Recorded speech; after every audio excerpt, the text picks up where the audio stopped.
Hi. I'm here today to talk about a reflection that I had of how culture is being created today and how most of the people tend to absorb it instead of experimenting and creating it themselves. This all happened one day when I was here in school in a class and we were learning about ancient cities. The professor was talking about how the first cities were developed and the men started becoming more sedentary because they developed agriculture and they could stock resources and stop moving from one place to another. So as cities and commerce got developed, this all led to a fact that I thought was very interesting when I was in that class. As the population was growing, the role that each individual had to play in society was becoming more specific. Some people were responsible for cultivating food, while others were responsible for protecting the city. But some other people, usually with more power, they had more time to sit back and relax and not really do any blue-collar work. So I was at that class thinking how unfair all this situation looked like. But then the professor said something that completely changed my perspective of what was really going on.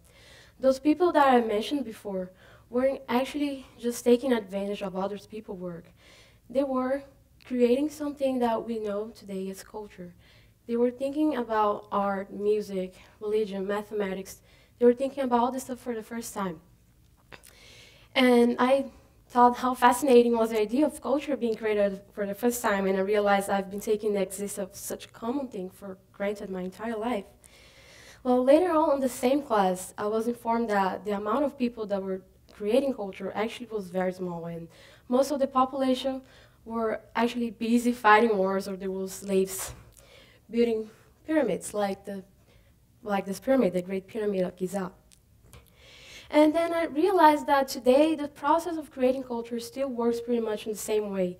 We still have some people whose their main job is to create something, they're artists, but most of the population, and me included, I'm not an artist, we're not creating anything.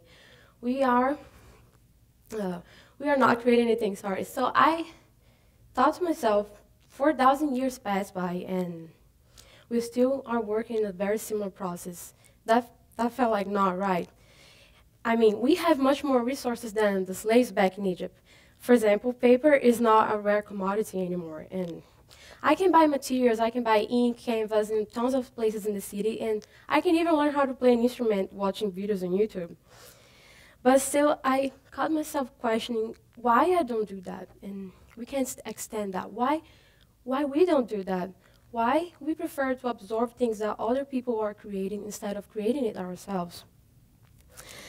I got some answers for those questions by analyzing my own experience. I am Brazilian, and I got a scholarship from my government to study architecture here at NYT for 1 year. And I recently had to move to the city, to New York City, this amazing city. But I had to absorb this country's culture in order to fit in and to behave normally as I was expected to. And for example, I have to change my notion of what was appropriate or not to do in public. And so to make that possible, I had to cut some natural tendencies of looking people in the eye in the subway, for example, in a situation like this, because I noticed they would get very uncomfortable for some reason. I also learned that I should not introduce myself by kissing people on the cheek like I do in Brazil, because I often got misunderstood. And I also learned the wrong way after a few embarrassed situations that I should not approach people when they're walking the dog in the street, just to pet and talk their dogs. For some reason, they don't like that. They would look at me with very angry faces, and I sometimes got even ignored. So I'm in the city for almost 8 months, and it's been almost 8 months with no dog contact, which is very sad because I really love dogs. Anyways, but let's go back to the class and the reflection I was having to the slaves building pyramids in Egypt. I also caught myself questioning, why weren't the slaves the ones that were creating culture? We can imagine that they were very busy building pyramids, right? And imagine if you were building a pyramid from sunrise to sunset, would you go back home and still feel motivated to create something? Well, I don't think so. And I can relate myself to the slaves back in ancient Egypt one more time, as I'm trying to build my own pyramid as well. I mean, I have to work hard. I have to study a lot to honor my scholarship. I have tons of homework to do. I have to give attention to my family in Brazil. I have to make time for my boyfriend and for my friends. I don't have much free time. On my free time, I really just want to go back home and watch a movie, read a book, or listen to some music. And I feel I don't have enough incentives to make me create because it's not likely that I'm going to get any recognition by doing that because there's already a lot of people out there dedicating their time to create this. But I wonder what could happen if more people like me that are not artists got more recognition and stimulation to start expressing themselves. I guess we could build ourselves a different kind of pyramid. Well, during the summer, I got a great internship that gave me the amazing opportunity to go to Burning Man. And NYT gave me support, and I decided I should go. Burning Man is an event that happens every year in the Black Rock Desert in the state of Nevada. Over 60,000 people get together in order to build a city, Black Rock City, out of scratch. For those people, the desert is like a blank canvas where they can experiment and try different possibilities. And in the end, after 2 weeks of hard work, they burn almost everything they've built, leaving no traces behind. They leave the desert intact for the next year to come. Burning Man has some principles. It's a place for every kind of person. Also, you really have to provide yourself because you're living in a very hostile environment. You're living in the desert. You have to take water with you, for example. The economy there is based on gifts. People give you stuff for free without expecting nothing in return. And there's space for radical self-expression. At Burning Man, you are really free to be yourself.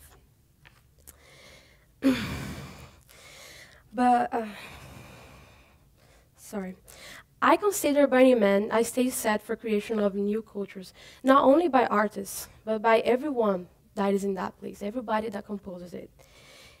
Because there you are simulated and invited to express yourself and in a way add to the creation of culture. And also the judgment-free environment that's around there makes you feel like you can do whatever you want to do. You can be however you want to be, and you can live however you want to live. And these images here are some examples of how people express themselves there. There are some art installations and art cars that took place in previous editions of Burning Man.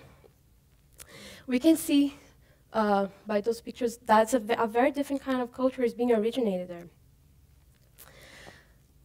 At Black Rock Desert, I saw a very different kind of pyramid. This one is many miles and 4,000 years apart from the Great Pyramids in Giza. And it wasn't built by slaves, but by the very creative minds who conceived it. This art installation was at Burning Man this year, and it's called Luz, and it's a project by the Red Deer Group from London. But at Burning Man, the art installations are exactly what you intended them to be. They can be used in many different ways that not even the creators were expecting. I mean, the creators of Luz wouldn't imagine that people would start climbing it. It wasn't designed for people to climb, but people took it as a place for photo shoots. You can actually see me right there in this photo. And people were using it as an observatory where they could see the city far in the distance. But I think that's the role that this pyramid and most of the art installations at Burning Man played in that creative society, as people were taking them as a tool to express themselves. Because at Burning Man, the art creations are not made to be passively observed, but fully experienced. During the 3 days I was at Burning Man, I experienced a totally different perspective of how culture can be created. It really can be much more interactive, and everybody can give a contribution. It occurred to me that I've been living my life playing roles set by people around me. I was behaving at school the way the professors and the administrators wanted me to, and on the streets the way the government allowed me to, and even when I went back at home, I was behaving the way my parents expected me to. But at Burning Man, I really felt free of constraints, and I wanted to join actively the process of creating. This was a great feeling. It felt amazing, and it felt like I was part of something much bigger than me. And I imagined what could happen if more people like me that are not artists could feel like this in their daily lives. What if we had more venues like Burning Man in our cities and more accessible for everyone? What if we knew that our creations would be appreciated? I believe that we would have much more stimulation to start creating, and as a result, we would have a much more diverse culture. Thank you.